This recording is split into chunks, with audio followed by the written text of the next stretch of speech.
Vous écoutez Culture Média sur Europe 1, 9h30, 11h avec Thomas Hill. Et ce matin, Thomas, vous recevez les comédiens Corinne Touzé et Antoine Duléry pour leurs pièces respectives qu'ils joueront au Festival d'Avignon. Alors le festival, c'est du 4 au 26 juillet. Oui, alors vous serez tous les deux à Avignon, mais pas dans la même pièce. Vous jouez deux spectacles très différents. Honneur aux dames. D'abord, Corinne Touzé, vous êtes l'héroïne de Ken, ou comment rencontrer l'homme de sa vie. C'est une sorte de conte de fées moderne sur l'amour après 60 ans et comment Internet, les applications de rencontres ont en fait complètement bouleversé nos rapports amoureux. C'est ça l'idée? Oui, c'est ça. C'était l'idée que j'avais depuis longtemps en discutant avec mes copines qui vont sur Tinder, parce que nous, les gens un tout petit peu connus, on peut pas trop y aller. Enfin, cela dit, j'ai appris que Sharon Stone était sur Tinder. Je sais pas si c'est un fake ou quoi, mais ça m'a halluciné. Et je trouve ça génial qu'elle le dise. En plus, elle est merveilleuse. Bon. Et oui, j'ai rendez-vous avec elle ce soir. C'est marrant que tu me parles d'elle. J'ai commandé cette pièce à Emmanuel Robert Espalieu, qui est un auteur de théâtre très connu, et qui m'a dit oui tout de suite, qui a eu envie. Et voilà. Donc c'est l'histoire d'une femme qui est un peu drivée par sa fille, parce qu'elle n'y connaît rien du tout, qui va aller qui sur est célibataire, donc, mais plutôt bien dans son célibat. Et oui, puis qui a pas envie de se recaser, qui va bien, et ça la gave. Et puis petit à petit, elle va se prendre au jeu, elle va rencontrer des messieurs. Il y a 4 personnages masculins qui sont interprétés par le même acteur, Stéphane Giletta. Ma fille, c'est Mathilde Moulina. C'est mis en scène par Virginie Lemoine, qui important. était avec nous hier. Donc ça veut dire que voilà, il va y avoir de la cocasserie dans tout ça, et en même temps des émotions, parce qu'elle va être confrontée à ses propres peurs, et qu'elle va s'apercevoir que finalement, elle avait oublié. Elle avait oublié. Et alors, pour nous mettre un peu dans l'ambiance, je vous propose de nous faire un petit extrait, si ça vous va, Corinne. Oui, c'est ils m'ont préparé. Improvisé, mais je sais pas si j'ai vous un texte voyez, pour vous. Voilà, c'est un petit passage. Alors, on vous écoute. Et puis être célibataire, on en prend l'habitude, c'est vrai. C'est confortable. Hein. Combien de fois on m'a dit mais si, t'es encore pas mal pour ton âge. Pour mon âge. Mais de quel âge s'agit-il? En fait, il y a une ligne que j'ai franchie sans m'en apercevoir. Et puis pas mal, ça se situe où sur l'échelle de la déchéance physique? Mignonne, potable, passable, jetable. Bon, après, il y a des signes qui ne trompent pas.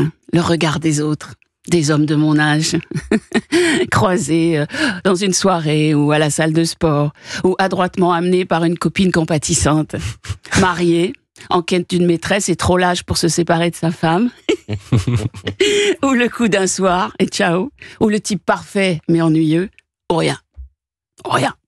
Sans oublier ceux qui sont pris d'une envie tardive d'être père, le néant quoi. Un peu perdu? Oui, peut-être. Déconnecté, sûrement. Mes copines me parlaient souvent des sites de rencontres sur lesquels elles s'étaient inscrites officiellement, ou pas. Elles me racontaient leurs rencontres, ça paraissait facile. Et puis un jour, ma fille me dit qu'elle aussi s'est inscrite sur une appli de rencontre. Mon bébé. J'ai halluciné. Je peux continuer de vous la faire? Est-ce que ça, c'était pas écrit? Bravo.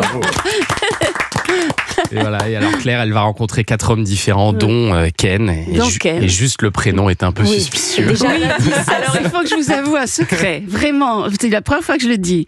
Ken, en fait, donc c'était le titre de la pièce qui m'a été envoyée. Et ma fille est graphiste, et c'est ma fille qui a fait l'affiche. Et ma fille ne savait pas comment me le dire. Donc, et elle m'a envoyé un petit mail extrêmement bien tourné, empoulé, tout ça, en me disant « Maman, je sais pas si tu sais, mais quand même, c'est important. Et tu sais, Ken, ce que ça veut dire ?» Et moi, je suis tombée des nues. Je vous jure, vous saviez pas? Je vous jure que je ne savais pas. On va dire pour nos auditeurs, peut-être certains ne le savent pas, que Ken, dans le langage moderne, veut dire également faire l'amour. Voilà. Ça veut dire... Oui, enfin, vous êtes poli. C'est le verlan d'un mot. Ça veut dire bouquet, quoi. Donc c'est un mot qui est très laid. Je trouve ça moche. Il paraît que tous les jeunes parlent comme ça maintenant tout le temps. Donc je me suis sentie encore plus vieille qu'avant. Et j'arrête là pour vous dire que l'affiche, elle est rose Barbie, exprès, forcément. et qui s'appelle vraiment Ken. Et la pièce commence comme ça. Vous vous appelez vraiment Ken? Et alors Antoine Duléry, vous, j'imagine que c'est pas trop votre truc, les rencontres virtuelles? Mais j'ai pas besoin, j'ai beaucoup de succès. Contrairement à Corinne, moi tout va très bien pour moi en ce moment. Il faut faire très attention à ce qu'on dit. Elle me donne des coups. Non, pas du tout. Non, moi ça n'a rien à voir. C'est un voyage littéraire. C'est ça dont vous allez parler de mon seul en scène. Antoine Duléry lit entre les lignes. C'est un seul en scène. Lui, c'est la classe. Vous comprenez? Bien sûr, c'est le théâtre. C'est un seul en scène qui parle de lecture, des lectures qui vous ont marqué, qui ont le plus d'importance pour vous dans votre vie. C'est ça? Oui, c'est ça, parce que je me suis dit, c'est des métiers. L'année dernière, je suis allé ça n'a rien à voir, mais c'est important. Je suis allé au Cambodge, j'ai vu une plantation faite par Guy et Nathalie Poré, des gens qui se sont réinventés, qui ont vraiment remis au goût du jour le meilleur poivre de Campote. Et je me suis dit, ces gens, ce sont des gens formidables qui se sont réinventés, parce qu'ils venaient pas du tout de ce milieu. Et je crois que l'acteur, il doit se réinventer, c'est ce que fait Corinne. Et pourquoi je dis ça? Parce que j'avais très envie de faire ce spectacle depuis longtemps, et je le faisais pas parce que j'avais d'autres choses. Et j'ai dit, merde, maintenant je vais le faire, parce que c'est super de pouvoir faire partager ces lectures. D'autant plus que c'est un voyage littéraire, c'est interactif.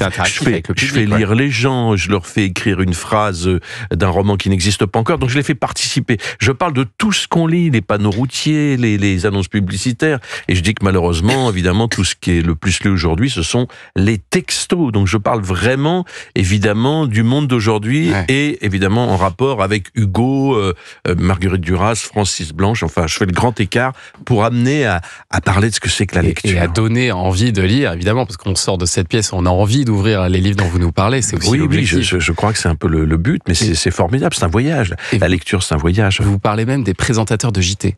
Oui, je dis que ce ne sont pas des journalistes, ce sont des lecteurs, puisqu'ils lisent le prompteur. Ah, oui, c'est vrai. Donc je parle évidemment je fais un journaliste qui évidemment commente l'incendie de Paris. Souvent, c'est pas très très intéressant, hein, ce qu'ils disent. Et puis après, ça me permet de faire la jointure avec l'incendie de Notre-Dame de Paris de Victor Hugo. Donc je lis toujours les textes avec le monde d'aujourd'hui. Voilà. Ça pour que ce soit gai et joyeux. Antoine Duléry lit entre les lignes. Alors ça, ce sera au théâtre Essaillon à 13h30, parce que c'est souvent en journée et toi, tu joues les spectacles.